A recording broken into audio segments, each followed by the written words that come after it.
Mes chers parents pétillants, je suis Marie-Charlotte, votre coach famille depuis 2008 et je vous rappelle que vous pouvez vous abonner en cliquant ici, en activant la petite cloche, comme ça vous recevrez toutes mes vidéos. Aujourd'hui, je réponds à la question d'une maman, est-ce qu'il faut donner de l'argent de poche à mon fils? Alors en fait, vous ne vais pas avoir une seule réponse à cette question. Si vous voulez donner de l'argent de poche à votre enfant, il faut que vous vous posiez la question de pourquoi vous allez lui donner cet argent de poche ou pourquoi au contraire vous ne voulez pas lui donner cet argent de poche. Et les deux solutions peuvent amener à la même réponse. Par exemple, moi je décide de rendre mon enfant autonome. Donc pour ça je vais lui donner de l'argent de poche et comme ça il aura un petit budget à gérer et le jour où il n'y aura plus d'argent de poche, et le jour où il n'y aura plus d'argent de poche, eh bien, il faudra qu'il apprenne à attendre ou trouver un petit boulot, je ne sais quoi, pour pouvoir se payer ce qui lui plaît. Et puis de l'autre côté, on va avoir des parents qui vont dire, moi je veux rendre mes enfants autonomes, donc vous voyez, le même objectif, mais donc pour les rendre autonomes, je vais les laisser se débrouiller pour trouver des babysitting ou des petits boulots pour qu'ils deviennent autonomes. Donc, pourquoi est-ce que vous voulez donner de l'argent de poche? Et ensuite, comment est-ce que vous allez faire? Si vous avez choisi de donner de l'argent de poche, évidemment, il convient de réfléchir à la valeur que vous allez donner. Il faut que vos enfants se rendent compte de la valeur de l'argent. Donc attention à ne pas donner trop. Mais en même temps, quand ils grandissent, eh bien, tout dépend ce qu'ils vont acheter avec cet argent de poche.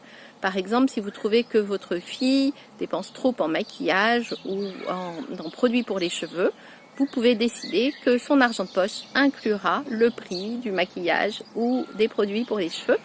Et dans ces cas-là, eh bien, calculez combien vous dépensez vous en maquillage et en produits pour les cheveux et vous pouvez vous adapter en disant c'est une bouteille de shampoing par semaine ou par mois et ça coûte tant, voilà. Et puis enfin, si vous donnez de l'argent de poche à votre enfant, c'est bien que les règles soient fixées avant. Soit vous donnez de l'argent de poche et il est complètement libre, mais dans ces cas-là, vous ne revenez pas rouspéter 15 jours ou 3 semaines après parce qu'il a acheté des bonbons. Soit vous lui donnez de l'argent de poche et vous lui dites qu'il y a des achats qui sont interdits.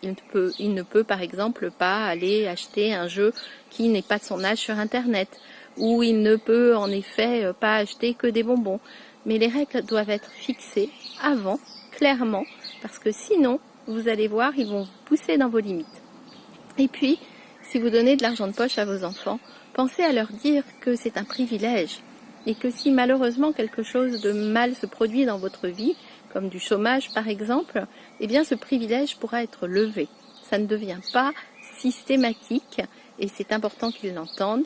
Et puis même peut-être, vous pouvez le noter par écrit et faire signer un contrat à votre enfant.